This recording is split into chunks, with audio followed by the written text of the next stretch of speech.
est ici parce que, effectivement, d'abord, on en a ras-le-bol des conditions dans lesquelles on travaille. On en a ras-le-bol de la façon dont notre ministre communique avec nous. Et nos revendications, c'est d'améliorer le protocole, de donner la possibilité aux élèves et aux enseignants de travailler dans des conditions dignes, correctes. On demande donc des moyens humains, des moyens matériels.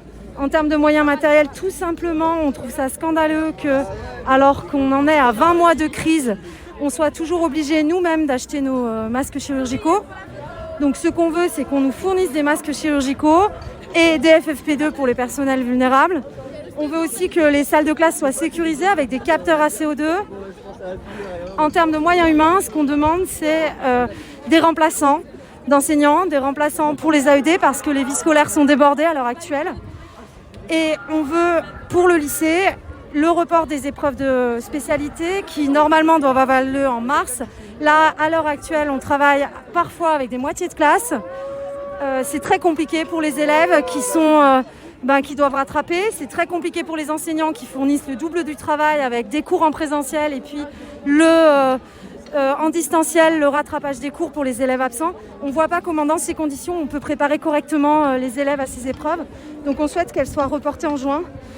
Et enfin, ce qu'on souhaite, c'est que notre ministre comprenne enfin qu'on ne peut pas communiquer par médias interposés, que comme n'importe quel personnel, on mérite du respect et que ça commence par une communication auprès des équipes, en amont, pas à flux tendu et surtout pas à coup d'ordre et de contre-ordre.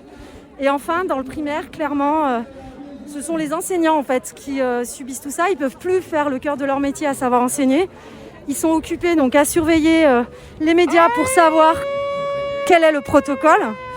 Et puis, ils sont occupés à faire de l'administratif, récupérer des attestations sur l'honneur, etc., etc.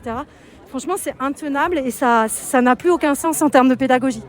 L'éducation nationale, ce n'est pas une garderie. Et nous, ce qu'on veut tout simplement, c'est pouvoir travailler dans de bonnes conditions et que les élèves puissent avoir tout ce qu'ils méritent. Très bien. Est-ce que je peux vous citer Oui. peut-être ? Donc, je suis Claire Rollet, secrétaire départementale du SNES.